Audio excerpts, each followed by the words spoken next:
What's up, Supernatural superfans? It's Krissy and Nate. And we're the hosts of the final season of Gank That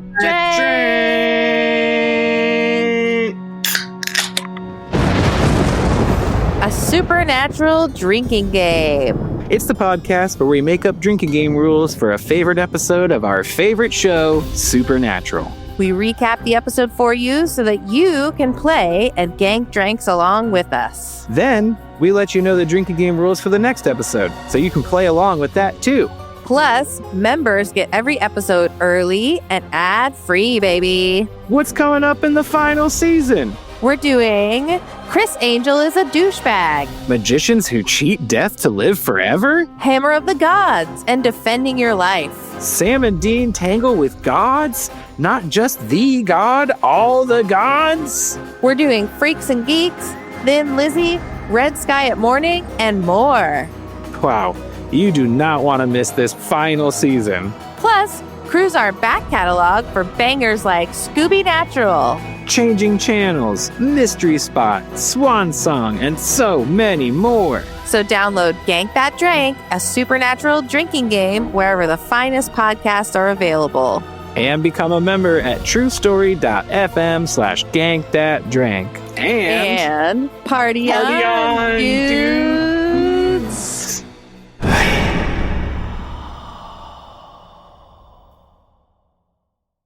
Thanks for tuning in to another episode of Gank That Drank, a supernatural drinking game podcast. Want to skip those ads and get early access? Become a member at truestory.fm/join and discover all the other great perks that come with it. Hello and welcome to Gank That Drank.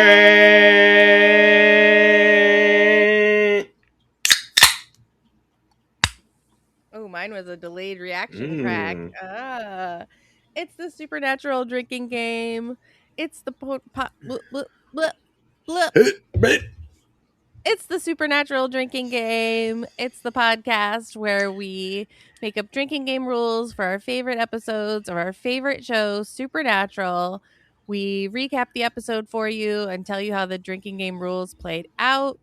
We rate our drinking game, and then we tell you what's coming up for the next episode of Gank That Drank. Yeah, that's what's going on here. But who are we? I'll start by saying the person who just did that wonderful introduction is Krissy Lenz, the proprietor, owner, performer, teacher, and doer of things at the Neighborhood Comedy Theater in downtown Mesa, Arizona. Krissy, hello. Hello, Nate McWhortor, performer and teacher at the Neighborhood Comedy Theater in downtown Mesa, Arizona. I'm so happy to be here with you on what is an unusual recording day for us. I know, it's the day. That's the unusual part. It's the day. I feel like my voice sounds different in the day than it does after like a day of work, like we normally record. We're drinking day drinks. Woo! I need one after last night too. Whew. Oh. I need a little hair of the dog. The last lovely Sacred Pint I had at the Sacred Pint, the establishment that is in the front of the Neighborhood Comedy Theater, was a 9% red ale. Yeah. Dorian, my husband, said that you got him drunk at the Sacred Pint last night. I didn't get him drunk. I bought him one beer, and it was a light, it was like a Mexican lager. Oh. So he blamed me, huh? Wow. He likes to blame me for him being intoxicated. It's true. I don't want to say frequently, but it's happened before where he blames me. And I'm not saying it's not always me, or it's not me sometimes, but anyway. No, he asked for one and I got him one. So whatever else he had, that's on him. But yeah, we got sidetracked. Speaking of cigarette, I am drinking an Outlaw today. Oh, okay. That is something you can purchase at the Sacred Pint for real cheap. So it's like the Sacred Pint's answer to a Montucky cold snack. Yeah, and I'm not gonna lie, I prefer Montucky. myself, but I keep complaining to them that they should get Montucky, but they don't want to be like Chupa, I guess. And I think Chupacabra, the bar around the corner from us, is the number one purveyor of Montucky cold snacks in the world. yes, they have a big party for them every year, and I just think it'd be cool if Montucky was the official beer of like our corner. Like if we, it's just both places did it, and it was like the official beer of Robeson and Maine, would be sick. Yeah. But the Outlaws are fine. They were doing a sale here locally at the Safeways last week that was $2.50 for a 12-pack. So What? yeah, $2.50 for a 12-pack. Oh boy! That Some was people limit are 4. ganking cheap ass drinks. Heck yeah, you could get 48 beers for $10. Wow, nice. And if that's not Southern comfort, I don't know what is. Perfect segue. Perfect segue. It is your episode this day.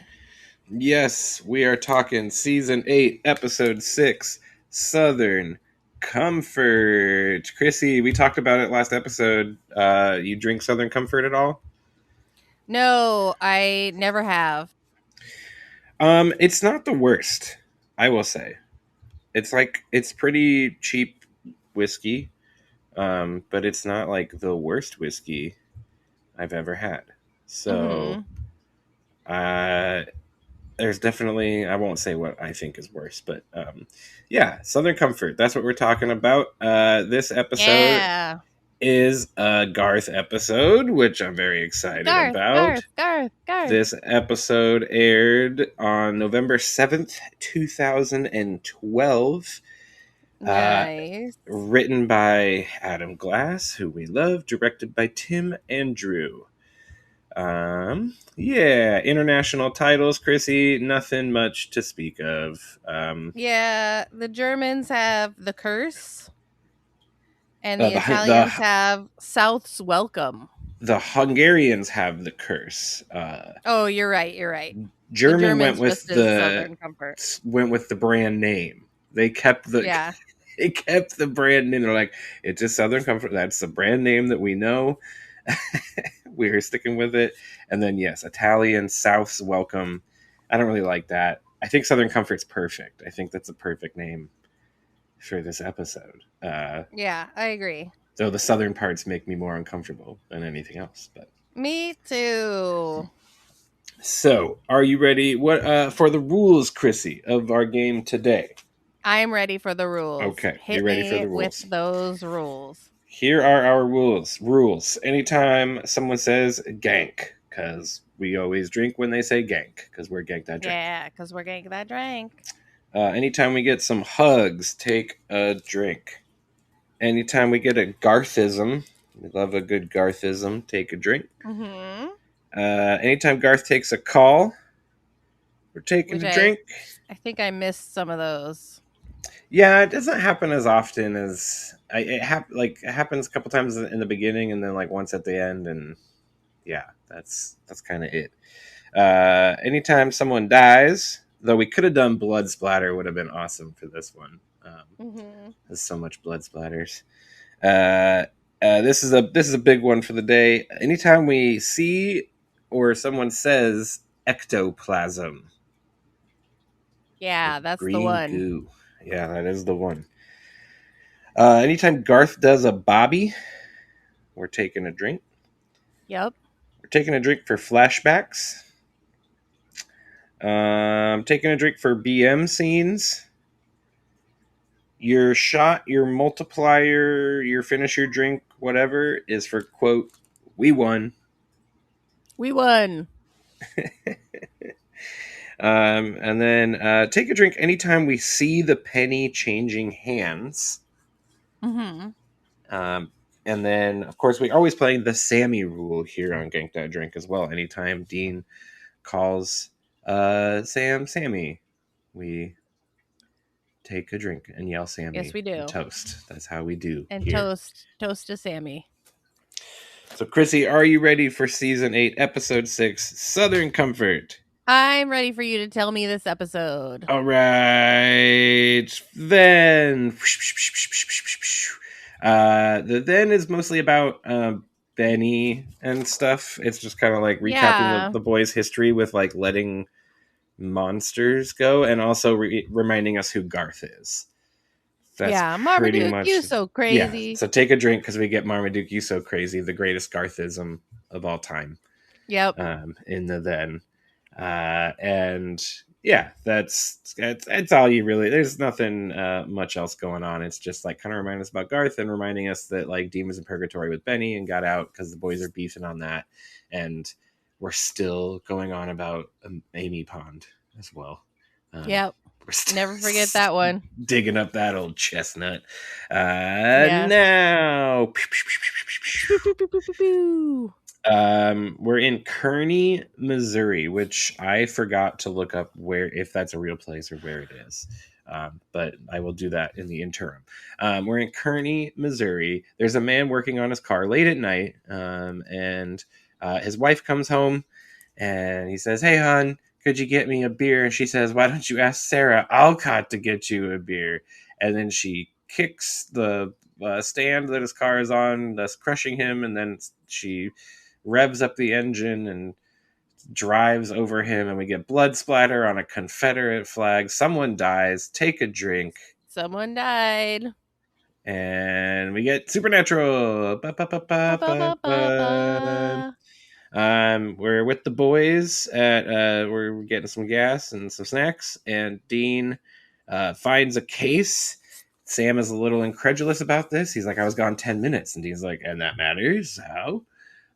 We have a quick little BM scene here, so take a drink, about Benny and Amy Pond, and what monsters we gank and what monsters we let go, and the real tussle of the times. In at least it's part of Supernatural is nature versus nurture. Can people change?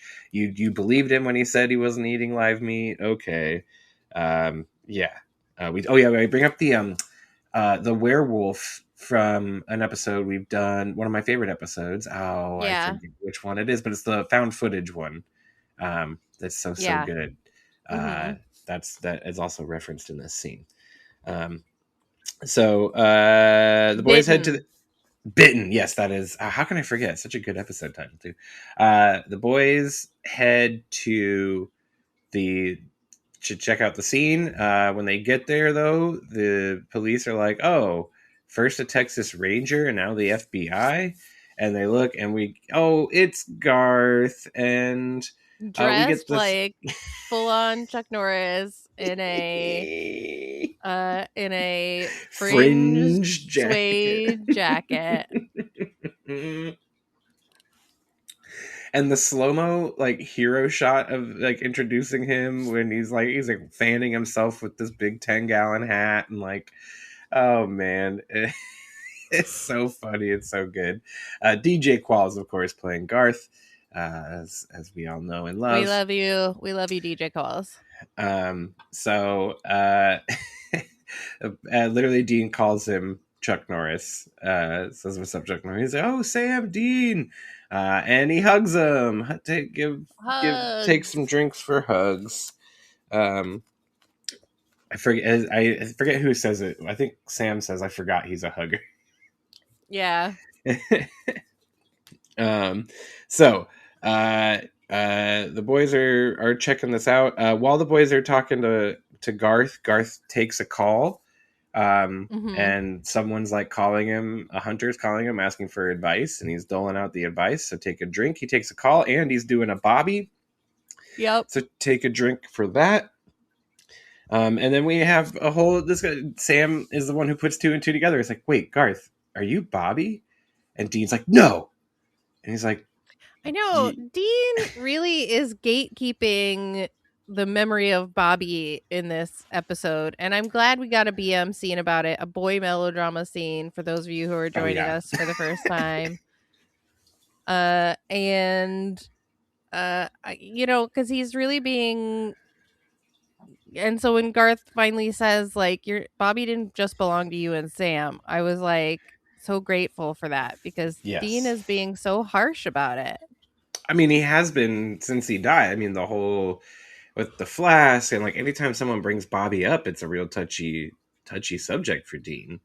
And so Yeah. this is like what Garth is doing is just like a real affront to Dean's sensibilities about, But and someone's got to do it, Dean. right, Someone's got to do yeah. it. I think it's a lot of misplaced feelings about John as well going on in there. Like it's a whole cauldron of resentment Daddy issues, yeah. daddy issues in so many ways. Yeah, plus I mean he's just the cast thing has just happened, and like it's Dean is a mess as always.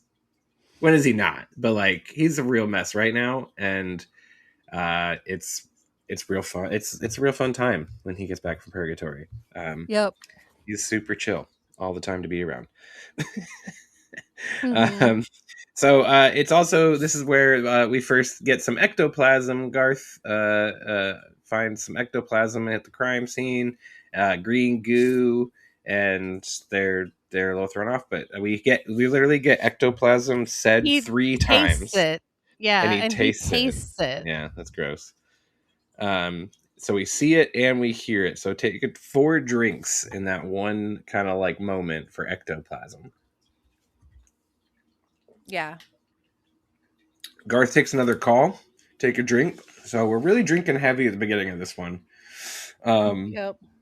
And it's the coroner telling Garth that the word Alcott was carved into the chest of the man who died, and by the coroner's best guess was carved with his wife's fingernails.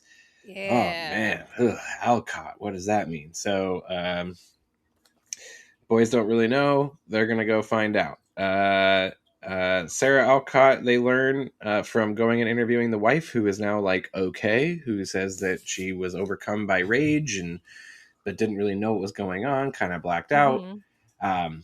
She says that Sarah Alcott was the prom date of her husband, who she was married to for 30 years before brutally murdering him in a blind rage. They had a little a split up. They were on a break, to parlay a friend's term, back in high school. And while they were on that break, her husband had taken a different woman to prom, and apparently she's held this inner grudge all these years over it. We gotta work that out. We all need therapy.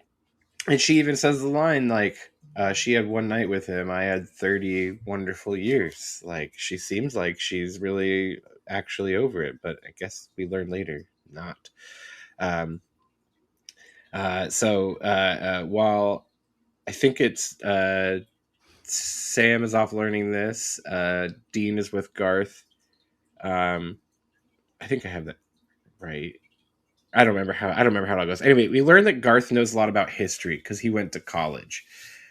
He went to college college and dental school. Dental school, which is awesome. And that's how I caught my first case. And Dean's like, "Oh, what was it? The tooth fairy?" And he's like, "Yeah, I had to. We get a gank. This is where we get gank because he had to gank the tooth fairy. That poor son of a bitch." But also, we get in this moment is Garth again trying to like do. I think he does a Bobby in this scene. Maybe not. I don't think he does. Anyway, he's wearing the hat. Is this where he's wearing the hat and Dean takes it away from him? Okay, yeah. So Garth is in Bobby's hat, and Dean really again gets like upset at him for wearing this hat, and just trying to be Bobby. And Dean's really going in on him. But yeah, the tooth fairy bit is funny. I love it. Poor son of a bitch. Didn't want to kill the poor son of a bitch. All right, the son of the couple that has been the case, the woman and the guy that she killed, her husband. We see him in a truck, and we also, oh no, we see some ectoplasm. He's been infected by whatever is doing this to people, and he sees a guy that he's got some sort of grudge against. It's all kind of vague. He's like talking on the phone with his wife, and he's like, oh no, that guy is here. And then he ends up going in and throws a boiling hot pot of coffee all over this guy, saying he wants his money back, and then takes a shovel, and we get more good blood splatters. So much blood splatters. And someone dies, so take a drink. Someone dies. Gank a drank.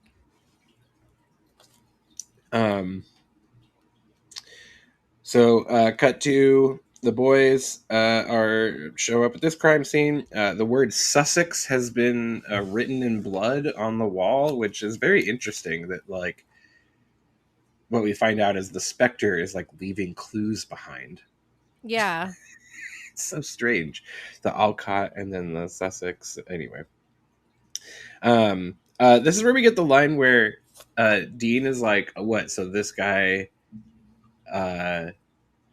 his mom kills his dad, and then he kills the guy. He has a real Oedipus complex. And Sam looks at him, and Dean's like, I don't know what that means. Yeah. It's such a weird line to throw in here. It's so funny, though. But it's very funny. And I feel like that's a line they've been just like waiting to get into an episode at some point, and then they just kind of like shoved it in here. I don't know. But I laugh every time. I don't know what that means. Yeah. This is where Garth is wearing Bobby's hat, is when he shows up for this scene, and Dean gets mad. Garth was just eaten in the previous scene. So the boys are now trying to figure out what Sussex means. Sam, meanwhile, goes. So that's Dean and Garth go to figure out what that means. Sam goes to visit Sarah Alcott. While he's doing this, we get a flashback to Sam and Amelia. Ugh. This is where we learn, right? They're so boring. They are absolutely dreadfully boring, and they do it for like a half a season, and it's Amelia, played by Leanne Balaban, not related to Bob Balaban. I looked that up.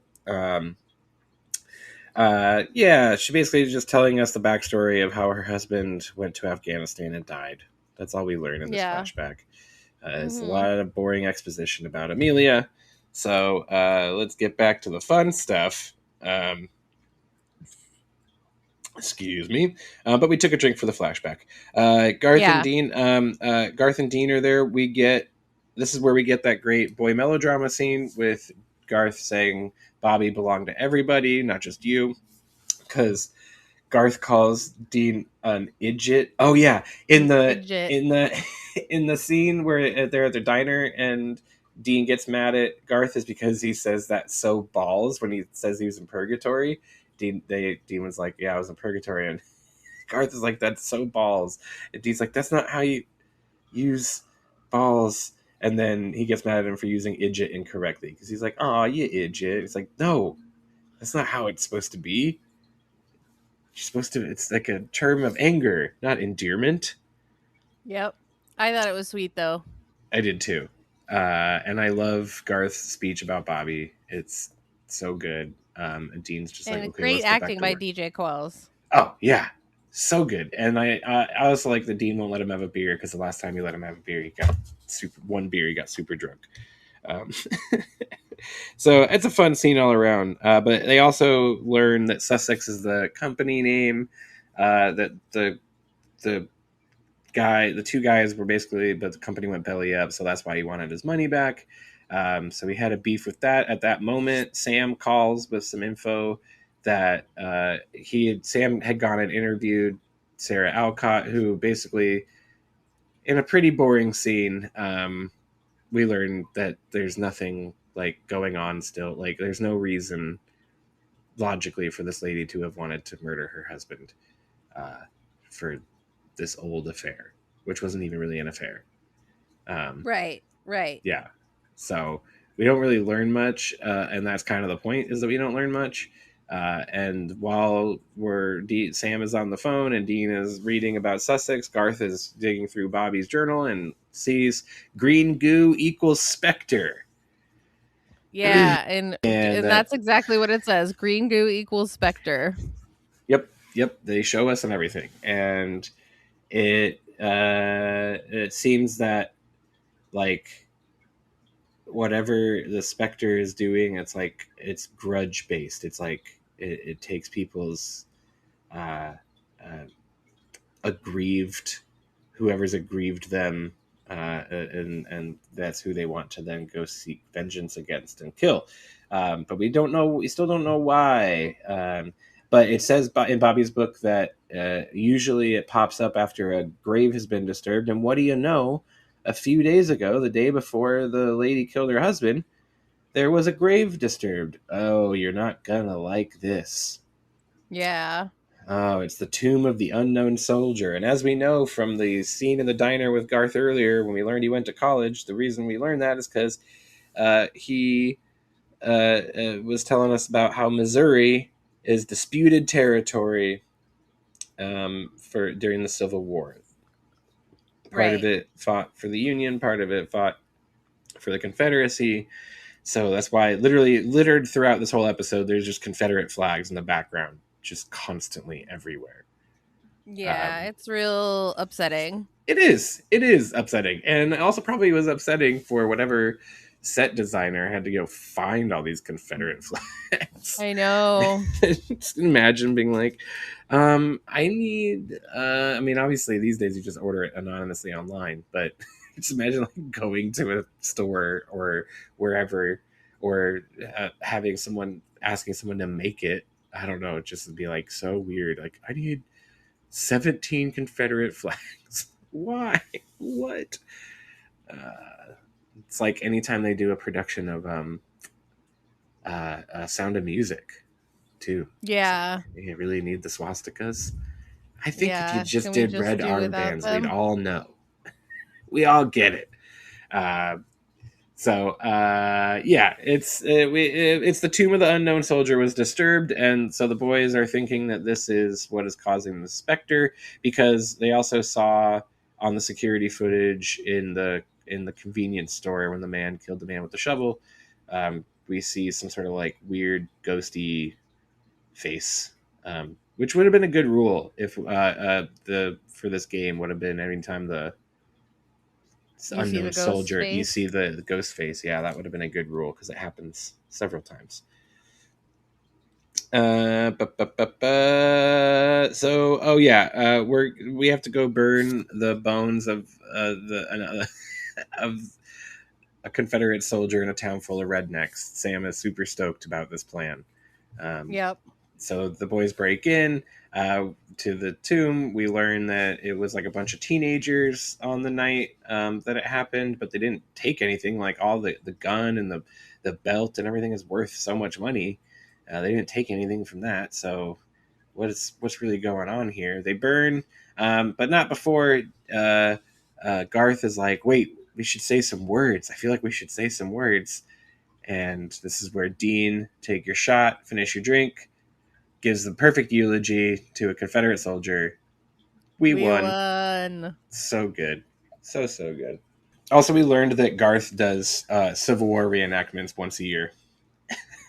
Yep. It's another fun fact we learned about Garth. Once a year, every year. Once a year, every year, and he like points to a fake calendar.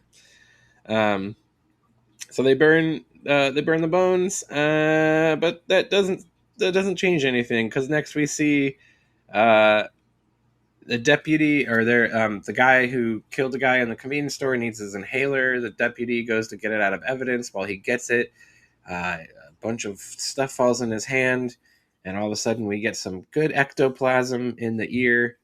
And he goes and gets a gun and he shoots the sheriff. I shot the sheriff. So someone dies, take a drink. We got some ectoplasm, take a drink. I'm assuming that the guy who needed his inhaler probably also dies or goes in. They don't really ever tie him up, or what happens to him up. No, they don't let you know. They just leave him choking there. It's interesting. I was like, oh, they never really get back to him. Yeah,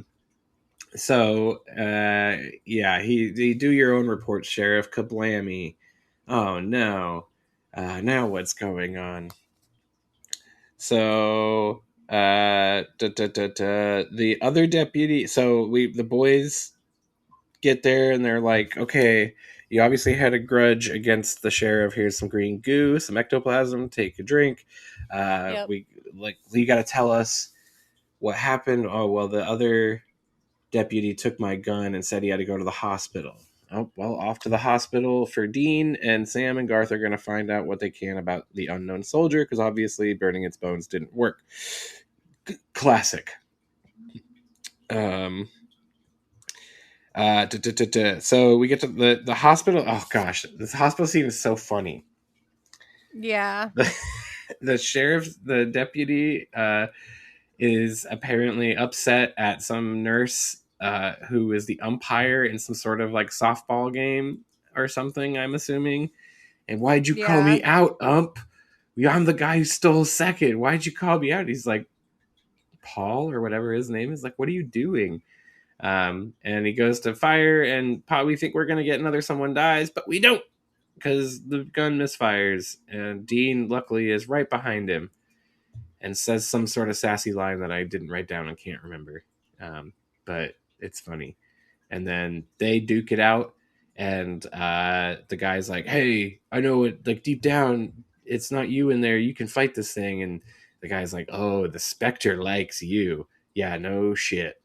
Yeah. If anyone has access to grind, 'tis Dean. Yep. And we have a good little fight scene, punchy. And then he says, here, have a taste. And he slams the penny in Dean's hand. Take a drink.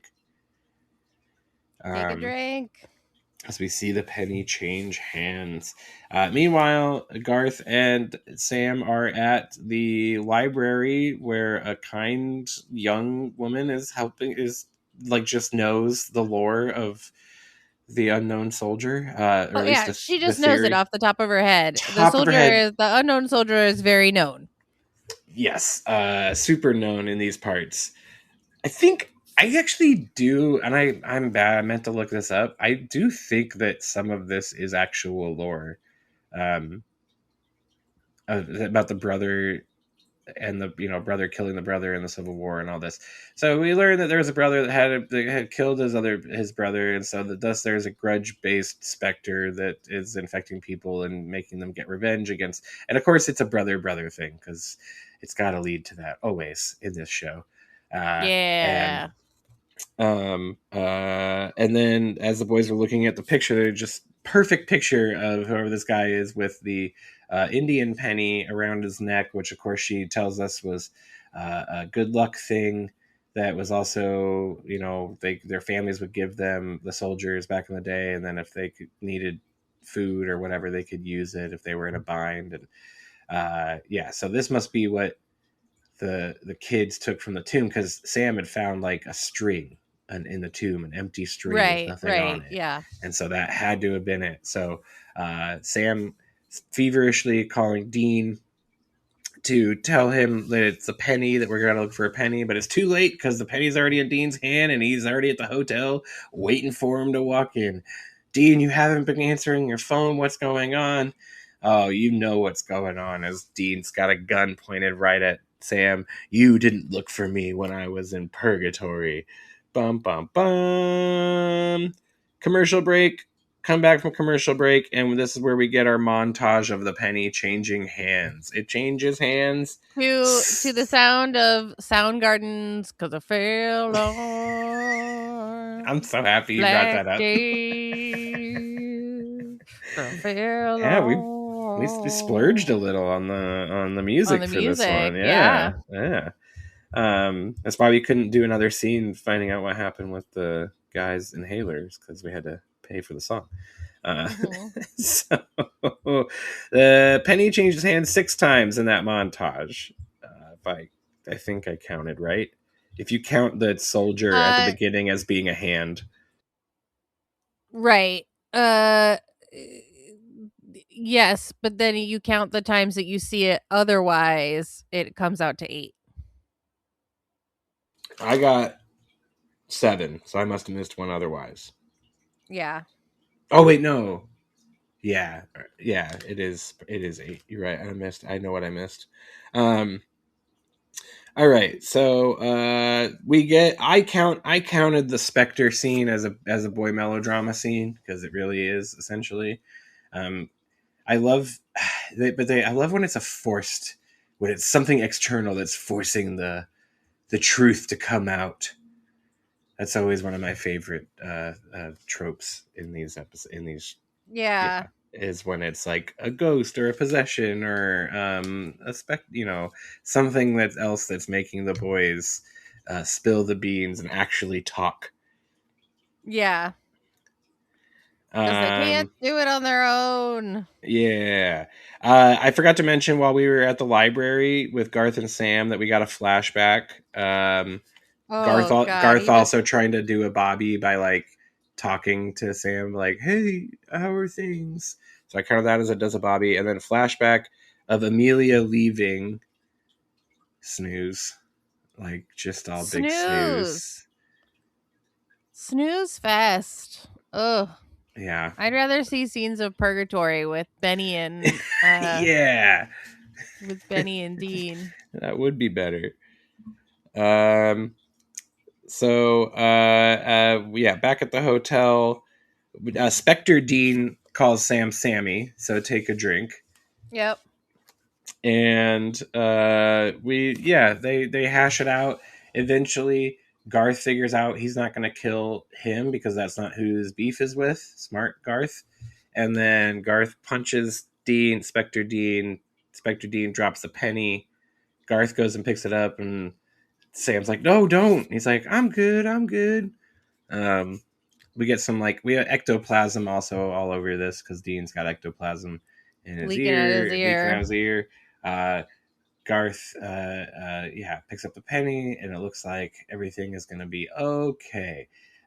We cut to Garth has burned, or it took him a long time to melt that penny, but it finally got it. So he and Dean have another little boy melodrama scene at the end, where Dean gives him the hat, says, "You know what? I guess you're right about Bobby." And Garth takes a call, take a drink, and I love a Wendigo. I love whenever Wendigo gets brought up. Yeah, me too. Never seen again, but always mentioned. You got a flare gun? You got a flamethrower? Then you better run. You better have some good sneakers. That's and of course then Garth tries to start the car, it won't start at first try, then it's a big balls, so Garth does another Bobby, take a drink, and then he drives away. We get another flashback for Sam back to Amelia. This time is when Sam comes back to Amelia being like, "We're both broken people, I lost my brother, let's talk about it." Snooze. Just snooze. Just skip. And then we get another boy melodrama scene at the end. Once again, we're rehashing Benny, but this time Sam lays down the ultimatum of, "You better stow it and move on because I have. And if you're not gonna stow it, then I'm gonna leave." And that's the episode. That's Southern Comfort, baby. Boom. Excellent. A strange episode to revisit, but a good one nonetheless. Yeah, I would say, like, I definitely remember this episode, but it's not one that's like top of mind if you're like, what's your favorite Supernatural episodes? But I wouldn't put it. We've watched some episodes even recently that I would say are not as memorable or as fun as this one is. Yeah, I agree. Because anytime you get Garth, it's fun, and this. This might be. I mean, there's so many great Garth episodes, truly, but this might be one of the best, if not the best, simply because it's straight up just about them on a hunt, and you have the Bobby stuff, but there's not like any of the external stuff like goes on during like the Leviathan times or even in later times when Garth becomes as a werewolf. Like It's really just about these boys and doing the hunt. Yep. And it's very fun. And yeah, it's got good little boy melodrama scenes and whatnot all throughout it. A fun lore. Could have done without all the Confederate flags, but Yeah, I agree. I guess we're talking about a Confederate soldier, so it went for it. The All right, tomb of the Krissy. very known unknown The soldier. tomb of the mostly known soldier.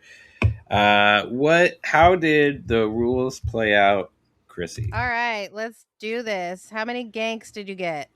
I only got the one, but I feel like I I got missed 2. one. Yeah, I know. I thought I missed one. Sammy says that hunter that ends up ganking him might be me. Oh, he says gank, and I thought He that says ganking. he says ganking. Yep, okay.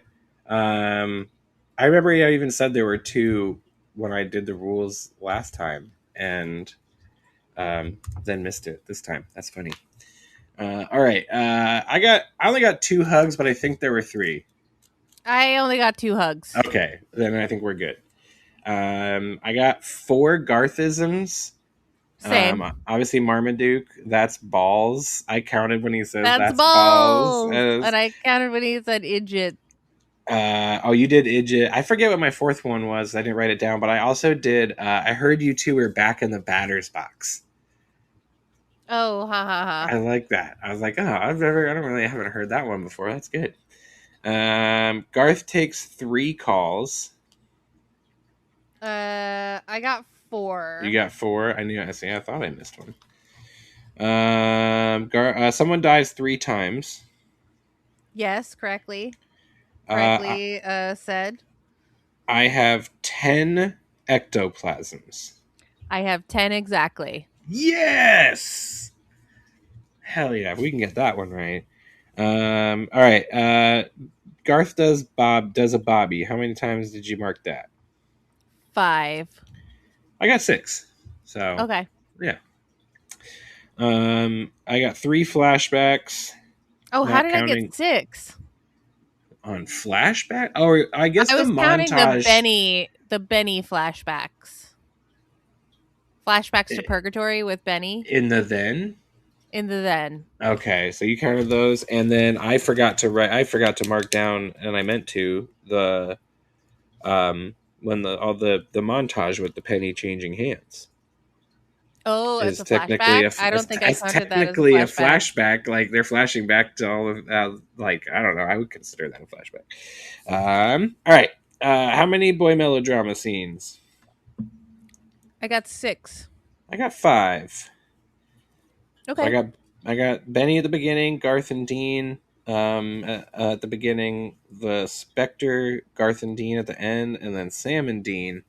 And I don't count any of the Sam and Amelia stuff as BM scenes because I didn't count that either, but I don't know how I got 6. Yeah. I don't know. There was one I think I was close to marking, so maybe. All right. Obviously, one happens once, and we talked about the penny changing hands. You had 8. I had 7, 8. And then 2 Sammys, and that's I don't know. I rate this maybe like a good 4 out of 5 bottles of Southern Comfort. Okay. Yeah, I liked it. It kept me on my toes. I thought it was very good and a very fun episode to watch. Kearney, Missouri, by the way, is not too far from the birthplace of Jesse James. It's right along I-35, just northeast of Kansas City. So, yeah, there you go. That's Kearney, Missouri. I knew I could look it up. Teeny little place. So kind of makes sense. Krissy, enough about geography. What is the next episode? Okay, we're going to season 11, episode 5, Thin Lizzie. Ooh, season 11, episode 5. Love it. Also, I love Thin Lizzie. Someone says, I'm hungry. Take a drink. Just for fun, if we reference the Ghost Facers, take a drink. If someone dies, take a drink. Just because I love this whenever it happens. If Sam and Dean pay off a motel clerk, take a drink. If we are using EMF, take a drink. If someone says axe or hatchet, or if we see an axe or hatchet, take a drink. When we see special guest star, a tiny baby-faced Finn Wolfhard, take a drink. Oh. Okay, this is the big one. If someone says Amara, Oh. Oh no. yeah, that's the big one. If someone calls someone one chili droid, so it's Dean calling Sam one chili droid, take a shot, double your drink, finish your drink, waterfall. That's your multiplier. And because I felt like adding it, take a drink for a boy melodrama scene. Yay. And those are the rules for Thin Lizzy. I am excited. I cannot think of what this episode is off the top of my head, but Okay. It takes some twists and turns. You think it's going to be just a fun monster of the week, and then it becomes an Amara episode. okay. I am up for that. I do like me some Amara episodes. Yeah, but it's baby Amara, so you don't get Emily Swallow. Oh no, sad. Sorry. No. Sorry. Okay, so thank you so much for listening. Thank you for staying with us till the end. We love you and appreciate you. And if you are here at the end, it's because you want more from Gank That Drank, a supernatural drinking game. And guess what? We have more for you. If you become a member at True Story FM, you get every episode a week early and ad free, baby. And you support the pod. If you want to support the pod without spending any of your hard-earned cash, like, rate, review, subscribe, tell a friend, tell a neighbor, tell the Tomb of the Unknown Soldier to listen to the pod and help us spread the word and spread the ganks across the dranks across America, one pod at a time. Nate, tell the people where they can see us in real life if they happen to be in the greater Phoenix area. If you're in the greater Phoenix area, come on down to downtown Mesa and visit the Neighborhood Comedy Theater. We do shows every Thursday, Friday, and Saturday night, sometimes other nights of the week. And every night's a different type of show. You can find out what those different types of shows are and times and tickets and other things at nctphoenix.com. And yeah, if you come up to Krissy or I during, well, don't do it during, do it like after. Yeah, it'd be real awkward if it was during. Yeah. But if you come to a show, come and Krissy or I are there, come tell us that you listen to Gank That Drank, and we will buy you a drink to Gank from the Sacred Pint. It will be great. It will probably be an outlaw like I just drank right now. But it could be, no, I'm just kidding. It'll be whatever you want. We'll buy you whatever you want. Yeah, you can have one of them 9% beers if you want. Man. Nate will get you drunk. I didn't even realize it when I ordered it, and she gave it to me, and it was the like half pour, and I went, "Oh no, what have I done? What have I done to myself?" Yep. And then I was just hanging with Mallory's dad, talking to him. Nice. But yeah, come on down, check it out. Come on down, check it out. And if you want more Krissy, you can listen to the Most Excellent 80s Movies podcast.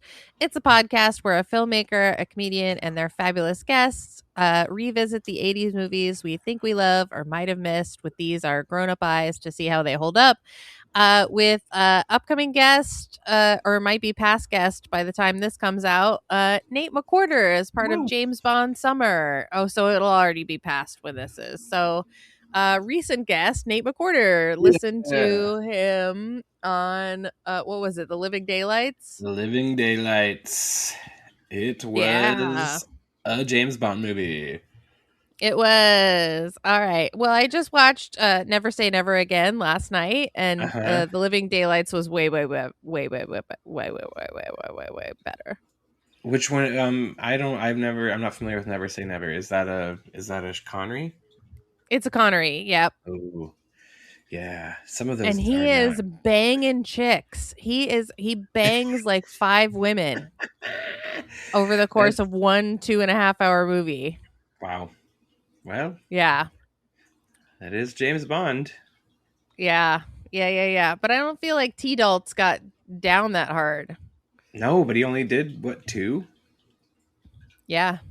So he didn't really have a chance. And like I think they have to warm you up uh, to a Bond before they start slanging him into 5 different one movie. That is a Yeah. lot, though.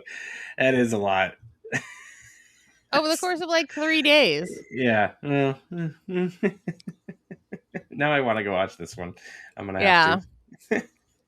All right. Well, thank you so much. Well, you're out there in the world saving people and hunting things. You know, the family business. Keep the Gank That Drank motto in mind. Be excellent to each other and party Party on, on, dude. dude.